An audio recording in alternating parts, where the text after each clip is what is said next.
असलामुअलैकुम everyone की हाल चाल है। उम्मीद है सारे ठीक ठाक होणगे, वधिया होणगे जिथे भी होणगे। लਹਿੰਦੇ ਪੰਜਾਬ ਤੇ ਚੜ੍ਹਦੇ ਪੰਜਾਬ ਦੇ ਜਿੰਨੇ ਵੀ ਵੇਖਣ ਵਾਲੇ ਸਾਰਿਆਂ ਨੂੰ ਪੰਜਾਬੀ ਬਬਲੂ ਵਲੌਗ ਦਾ ਸਲਾਮ ਹੋ ਗਿਆ ਜਨਾਬ।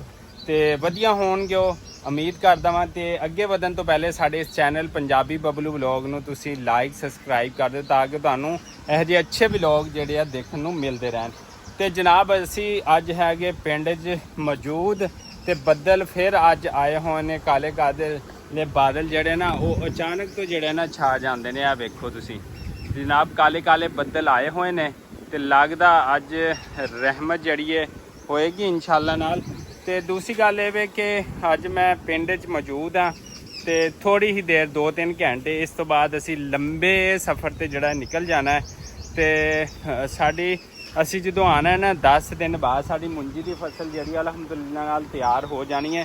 ਫਿਰ ਅਸੀਂ ਆ ਕੇ ਇਹਨੂੰ ਵੀ ਸੰਭਾਲਣਾ ਹੈਗਾ। ਇਹ ਵੇਖੋ ਜਨਾਬ, ਸਿੱਟੇ ਕੱਢ ਆਉਂਦੇ ਨੇ, ਇਹ ਸਿੱਟੇ ਕੱਢ ਲਏ ਨੇ ਤੇ ਫਿਰ ਜਿਹੜਾ ਨਾ ਆ ਕੇ ਅਸੀਂ ਇਹਦੀ ਕਟਾਈ ਜਿਹੜੀ ਹੈ ਸ਼ੁਰੂ ਕਰ ਦੇਣੀ। ਪਿੰਡ ਤੋਂ ਬਗੈਰ ਦਿਲ ਤਾਂ ਨਹੀਂ ਲੱਗੇਗਾ ਕਿਉਂਕਿ ਪਿੰਡ ਦੇ ਨਾਲ ਬਹੁਤ ਜ਼ਿਆਦਾ ਯਾਦਾਂ ਜਿਹੜੀਆਂ ਵਬਸਤਾ ਨੇ।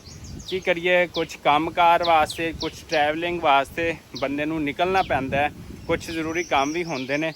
ਤੇ ਜਾਣਾ ਹੈ ਭਾਈਜਾਨ 10 ਦਿਨ ਵਾਸਤੇ ਅਸੀਂ ਘਰੋਂ ਬਾਹਰ ਰਹਿਣਾ। ਤੁਸੀਂ ਸਾਡੇ ਉਹ ਵੀ ਵਲੌਗ ਦੇਖਦੇ ਰਹਿਣਾ, ਉਮੀਦ ਹੈ ਤੁਹਾਨੂੰ ਬੜੇ ਪਸੰਦ ਆਉਣਗੇ। ਤੇ ਵਿਲੇਜ ਦੀ ਲਾਈਫ ਦੀ ਤਾਂ ਫਿਰ ਕਿਆ ਹੀ ਬਾਤ ਹੈ। ਦੇਖੋ ਨਾ ਸੁਬਾਹ ਦਾ ਟਾਈਮ ਹੈਗਾ, ਠੰਡੀਆਂ ਠੰਡੀਆਂ ਹਵਾਵਾਂ ਅੱਜ ਮਾਸ਼ਾਅੱਲਾ ਇੱਥੇ ਵੀ ਚੱਲ ਪਈਆਂ ਨੇ। ਤੇ ਇਨਸ਼ਾਅੱਲਾ ਕਾਲੇ ਕਾਲੇ ਜਿਵੇਂ ਬੱਦਲ ਛਾਏ ਹੋਏ ਨੇ ਨਾ ਤੇ ਉਵੇਂ ਹੀ ਜਿਹੜਾ ਨਾ ਇਨਸ਼ਾਅੱਲਾ ਰਹਿਮਤ ਦੀ ਬਾਰਿਸ਼ ਵੀ ਹੋਏਗੀ। ਤੇ ਦੂਸਰੀ ਇਹ ਮੁੰਜੀ ਵੱਢੀ ਜਾਣੀ ਹੈ ਤੇ ਫਿਰ ਹੋਰ ਮੁੰਜੀ ਜਿਹੜੀ ਹੈ ਸਾਡੀ ਉਹ ਲੱਗਣਾ ਸਟਾਰਟ ਹੋ ਗਈ ਹੈ ਤੇ ਉਹ ਵੀ ਤੁਹਾਡੇ ਨਾਲ ਆਉਣ ਤੋਂ ਬਾਅਦ ਸ਼ੇਅਰ ਕਰਾਂਗੇ। ਹਾਲੇ ਅਸੀਂ ਜਾਣਾ ਘਰ ਤੇ ਭਾਈ ਬੁਲਾਉਂਦਾ ਪਿਆ ਹੈ ਕਿ ਯਾਰ ਇੱਕ ਬੱਕਰੀ ਸੂਈ ਹੈ, ਨਵਾਂ ਫਲ ਦਿੱਤਾ ਹੈ ਤੇ ਉਹ ਨਵਾਂ ਫਲ ਵੀ ਤੁਹਾਡੇ ਨਾਲ ਸ਼ੇਅਰ ਕਰਦੇ। ਬੱਕਰੀ ਸੂਈ ਹੈ ਜਨਾਬੇ ਵਾਲਾ ਤੇ ਉਹ ਵੀ ਤੁਹਾਡੇ ਨਾਲ ਸ਼ੇਅਰ ਕਰਦੇ ਹਾਂ। ਲੇਕਿਨ ਅੱਜ ਅਸੀਂ ਸਫ਼ਰ ਵਾਸਤੇ ਵੀ ਨਿਕਲ ਲਾਂਗੇ। ਕੁਝ ਪਿੰਡ ਦੀ ਵੀਡੀਓ, ਕੁਝ ਸਫ਼ਰ ਦੀ ਵੀਡੀਓ ਤੁਹਾਡੇ ਨਾਲ ਸ਼ੇਅਰ ਕਰਾਂਗੇ। ਅਗਲੇ ਸਾਰੇ ਟਰੈਵਲਿੰਗ ਵਲੌਗ ਸਾਡੇ ਹੋਣਗੇ ਤੇ ਸਾਡੇ ਨਾਲ ਜੁੜੇ ਰਹਿਣਾ। ਤੇ ਅਸੀਂ ਜਿਹੜਾ ਨਾ ਖਤਰਨਾਕ ਕੁਝ ਰਾਤਾਂ ਵੀ ਗੁਜ਼ਾਰਨੀਆਂ ਨੇ ਜੰਗਲ ਦੇ ਵਿੱਚ। ਤੁਸੀਂ ਉਹ ਵੀ ਦੇਖਣਾ ਕਿ ਉੱਥੇ ਅਸੀਂ ਕੈਂਪ ਕਿੱਦਾਂ ਲਾਣੇ ਨੇ, ਕਿਵੇਂ ਅਸੀਂ ਸਰਵਾਈਵ ਕਰਨਾ ਹੈ, ਕੀ ਕਰਨਾ ਹੈ। ਉਹ ਖਤਰਨਾਕ ਰਾਤਾਂ ਵੀ ਜਿਹੜੀਆਂ ਤੁਹਾਨੂੰ ਜੰਗਲ ਦੀਆਂ ਵਿਖਾਵਾਂਗੇ। ਜਿੱਥੇ ਜੰਗਲ ਬਿਆਬਾਨ ਹੋਏਗਾ, ਕੋਈ ਨਹੀਂ ਹੋਏਗਾ ਤੇ ਅਸੀਂ ਉਸ ਮਿਸ਼ਨ ਤੇ ਵੀ ਨਿਕਲਣਾ ਹੈ। ਤੇ ਸਾਡੇ ਨਾਲ ਜੁੜੇ ਰਹੋ। ਇੱਕ ਦਫਾ ਫਿਰ ਲਹਿੰਦੇ ਪੰਜਾਬ ਤੇ ਚੜ੍ਹਦੇ ਪੰਜਾਬ ਤੋਂ ਸਾਨੂੰ ਬਹੁਤ ਸਾਰਾ ਪਿਆਰ ਦਿਓ, ਮੁਹੱਬਤ ਦਿਓ। ਔਰ ਬਾਕੀ ਜਿੱਥੋਂ ਵੀ ਜਿੱਥੇ ਮੁਬਾਰਕ ਤੇ ਵੀ ਸਾਡੀ ਆਵਾਜ਼ ਸੁਣਦੇ ਪਏ ਨੇ, ਸਾਨੂੰ ਤੁਹਾਡੇ ਪਿਆਰ ਤੇ ਮੁਹੱਬਤ ਦੀ ਜ਼ਰੂਰਤ ਹੈਗੀ ਹੈ। ਤੇ ਆਓ ਸਾਡੇ ਨਾਲ ਜੁੜੇ ਰਹੋ।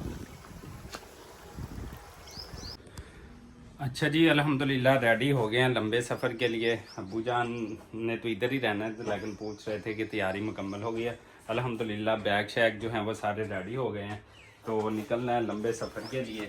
एक ये बैग है जनाब, ये रेडी हो गया है और दूसरा ये बैग है, ये रेडी हो गया अल्हम्दुलिल्लाह से। और हम जो हैं वो निकल रहे हैं और जहाँ पर हमने कैंपिंग करनी है वहाँ पर हमें सिर्फ ये चीज़ चाहिए होगी, चम्मच। और बाकी सिलेंडर वगैरह आगे गाड़ी में पहुंच चुके हैं हमारे, तो वहां पर जाकर हम कैंपिंग करेंगे।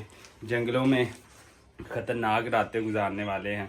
तो अभी जाना है हमने बस अड्डे के ऊपर। तो टिकट अल्हम्दुलिल्लाह जो है वो हो गई है, तैयारी सारी कंप्लीट है अल्हम्दुलिल्लाह से। बैग रेडी है तो हम निकलते हैं अड्डे की तरफ इंशाल्लाह। लो जी सज्जनों बेलियो, असी पहुँचे इस टाइम तरंडा मुहम्मद पनाह का एरिया है, उत्थे पहुँच गए हैं अलहमदुलिल्लाह नाल बखैरो आफियन। तो अगे पहुँचना असी मुल्तान, साडा पहला स्टे इत्थे होया ते इस तो बाद असी पहुँचांगे मुल्तान इंशाअल्लाह। तो फिर साडे नाल जुड़े रहो तो साडे चैनल नूं लाइक सबसक्राइब करो। तो असी एरिया ते मरूज है, पिछे साडी बस खड़ी हैगी है। तो फिर असी निकलते हैं, इत्थे नमाज़ पढ़ीए। नमाज़ पढ़न तो बाद ड्राइवर साहब ने भी नमाज़ पढ़ ली माशाअल्लाह, वो जा रहे हैं। फिर उस तो बाद बसा निकलते पे ने माशाअल्लाह। मौसम भी जोड़ा ना अच्छा हो गया तो असी हम जोड़ा ना उधर ਨੂੰ ਜਾਵਾਂਗੇ थोड़ी रिफ्रैशमेंट करने तो बाद।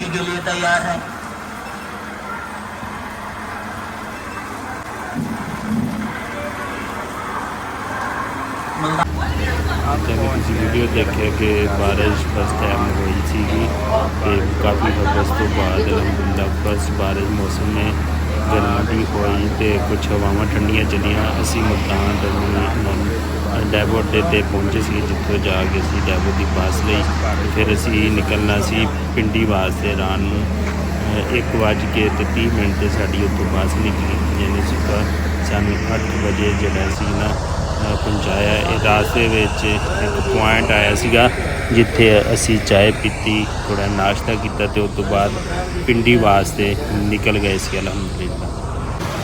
ਲਓ ਜੋ ਪਿੰਡੀ ਵਾਲੇ ਉਹ ਸਲਾਮ ਹੋ ਗਿਆ, ਗੁੱਡ ਮਾਰਨਿੰਗ ਹੋ ਗਈ ਤੇ ਪਹੁੰਚ ਗਏ ਜਨਾਬ ਇਸ ਟਾਈਮ ਪਿੰਡੀ। ਤੇ ਹੁਣ ਅਸੀਂ ਅੱਗੇ ਨਿਕਲਣਾ ਹੈ, ਅਗਲਾ ਸਫ਼ਰ ਵੀ ਤੁਹਾਨੂੰ ਦੇ ਨਾਲ ਸ਼ੇਅਰ ਕਰਾਂਗੇ ਇਸੇ ਦੁਆ ਔਰ ਉਮੀਦ ਦੇ ਨਾਲ। ਪਿੰਡੀ ਵਾਲਿਓ ਬਹੁਤ ਸਾਰਾ ਸਲਾਮ ਹੋ ਗਿਆ ਅਜ਼ੀਮ ਯਾਰ ਖਾਨ ਦੀ ਤਰਫੋਂ, ਇਸੇ ਦੁਆ ਔਰ ਉਮੀਦ ਦੇ ਨਾਲ। ਅੱਲਾ ਹਾਫਿਜ਼।